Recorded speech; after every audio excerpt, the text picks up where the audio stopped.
Chapter 5. The Importance of Becoming Single-Minded.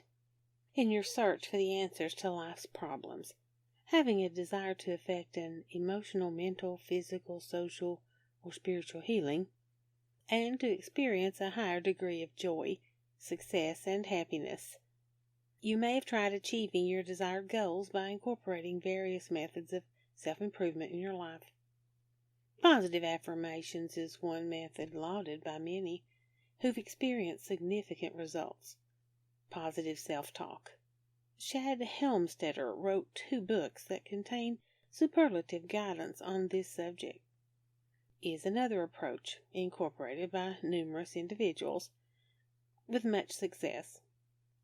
Perhaps you've had results working with one or more of these principles because they are correct principles and they can be effective. Innumerable people through eons of time have attained emotional healing and peace with the age-old, tried and proven tool of meditation. In my opinion, meditation is one of the best and most effective tools we can use. Visualization is also an excellent tool. I use them both on a daily basis, recognizing the definite difference they make in my life. Motivational tapes have their place in helping us gain understanding and insight as to what makes us tick. There is an abundance of viable, effective procedures available to assist change if a person is looking. To talk to someone who has experienced desirable results in their life from using these various methods is very gratifying. Undoubtedly, many lives have been affected as a result of applying some of these principles. How fortunate we are to have so many avenues available to us when we're ready to move forward on our journey toward obtaining the peace and joy we're seeking. Getting back our lives in balance, in alignment, in harmony is what it's all about. We need to put our intelligence, higher self, spirit, subconscious, creative self, creative source, or whichever you choose to call it, back in charge of our being. But whatever it is we are using to get our lives in balance, it will come together faster and more solidly, and will be longer lasting and more effective if we are single-minded in the process.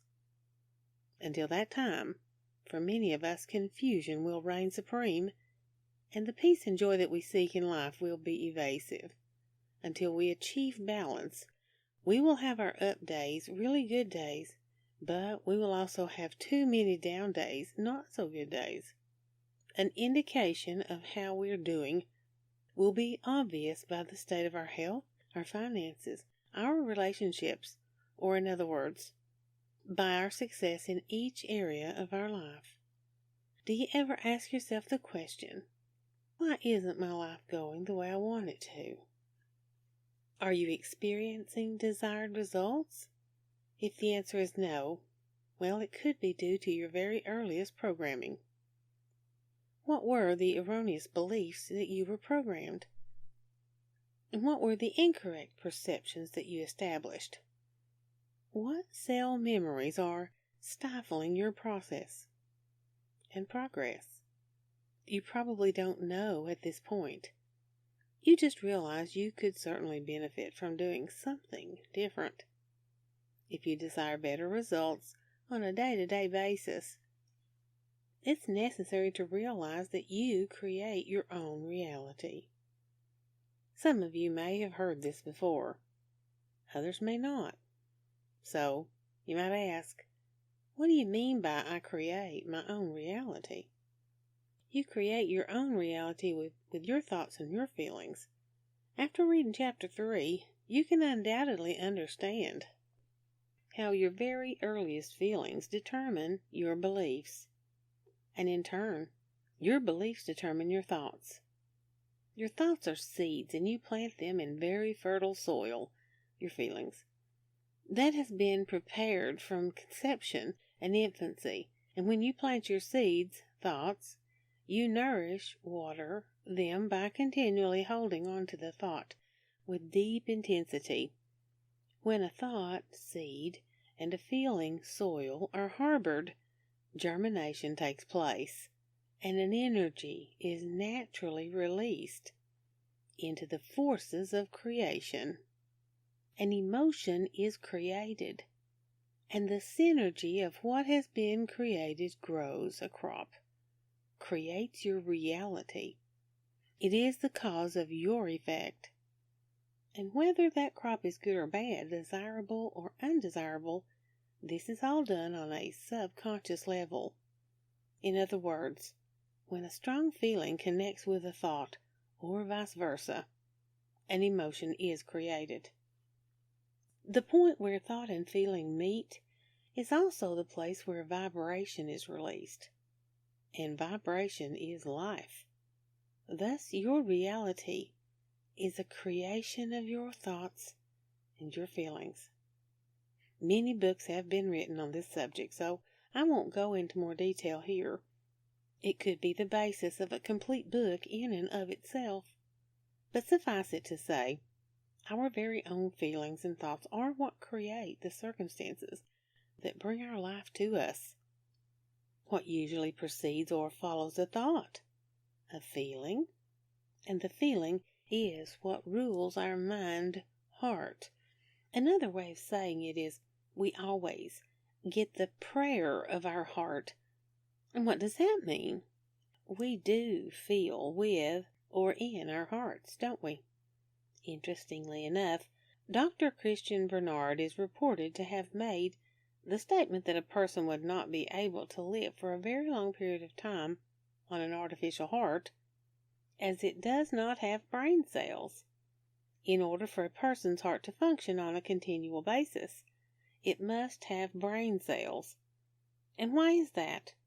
It has to do with the DNA and the RNA.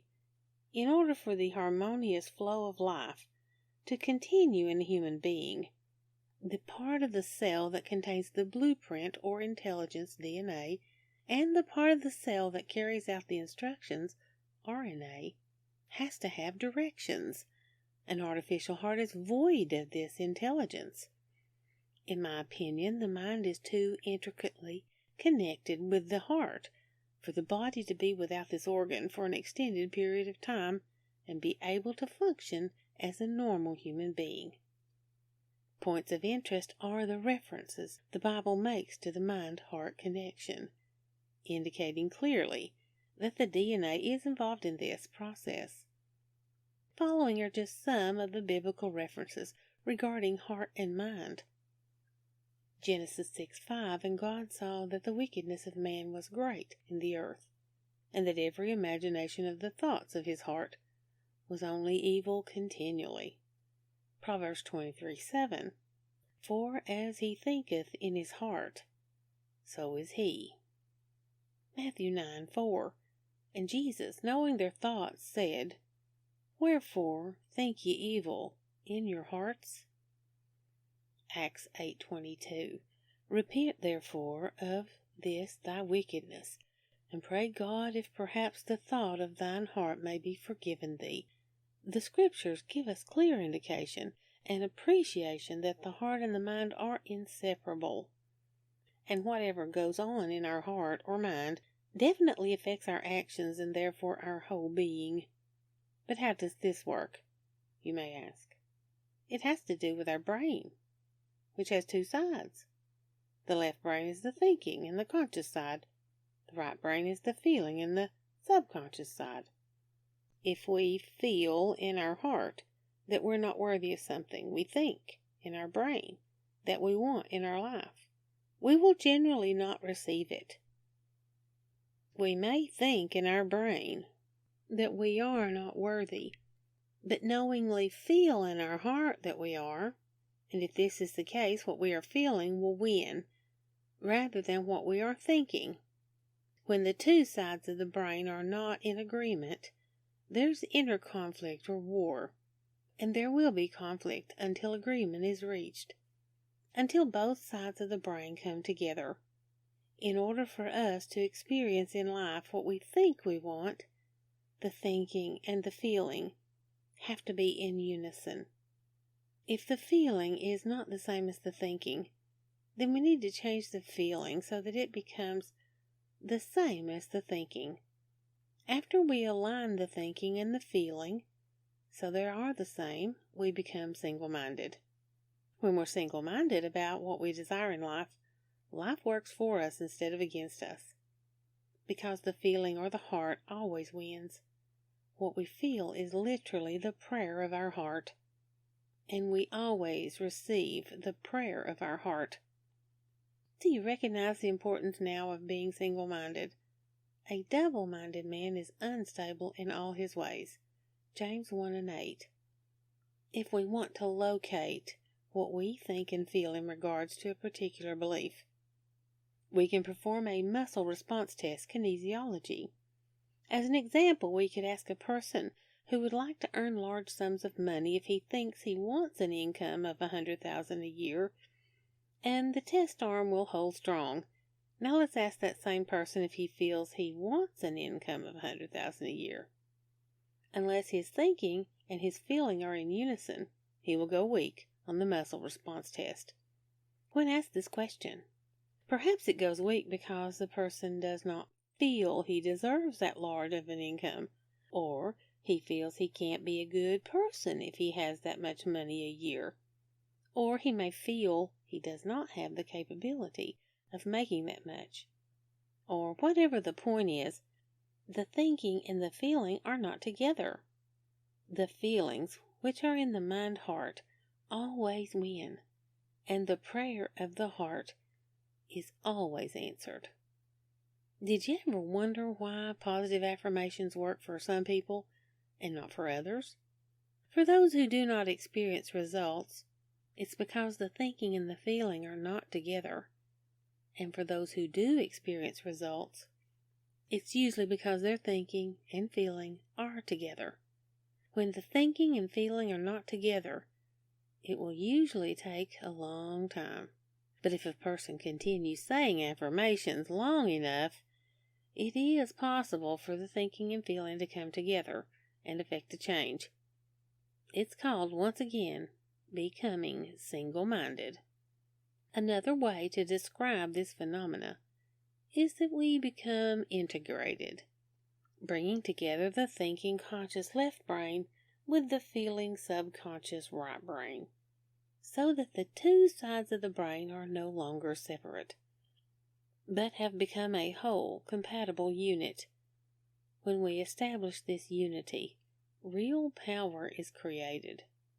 Answers often come immediately when we're single-minded in our requests. This explains why some people receive answers to prayer and others do not. The people who receive answers are single-minded. They not only think God will answer, they feel He will answer, which adds up to knowing. And everyone who asks with this heart gets answers. Being able to do this unlocks an unlimited force in our life. However, in order to bring this about, we must be willing to own our negative feelings and thoughts, and honestly look at the issues in our life. Or we're not being true to ourselves. We're laboring in deception, and there is no place for deception in this process. Are you able to identify your feelings? Most feelings are registered on a subconscious level. So when you get in touch with your feelings, you're also in touch with your subconscious. The conscious mind only functions in the past and its illusions of the future, whereas the subconscious mind functions in the now, in what seems to be the non-knowing, non-factual mind, the subconscious, and is in reality the all-knowing mind. All the answers to your challenges are contained therein. When you communicate with your own feelings, you're able to communicate more positively with others. This is the key to successful, healthy relationships, as well as to vibrant physical, mental, and spiritual health. Get rid of garbage, the cover-up, in order to tap into the real you. Brain hemisphere functions. For those of you who are not familiar with the functions of the left and right hemispheres of the brain, the following will contribute to a clearer understanding. This illustration does not exemplify all of the aspects of the left brain, right brain functions. To keep this as simple as possible, the characteristics listed here most closely typify the quantities of the brain and are significant for our purposes. Left brain, which is conscious, is the thinker, the logical, analytical, practical, mover, sequential, duality, words, will, material, celebration, express. The right brain, subconscious, is creative, feeling, intuitive, artistic, the nurturer, emotional, unity, images, power, spiritual, reverence, and silent. Remember, when we think one thing and we feel the same one thing, we are functioning from our whole brain. We are no longer at war inside, where that one thought and feeling is concerned. We no longer experience inner turmoil. We are no longer double-minded. We are then single-minded in that one area. On that one particular issue, the internal conflict is over, and life responds by offering us peace of mind.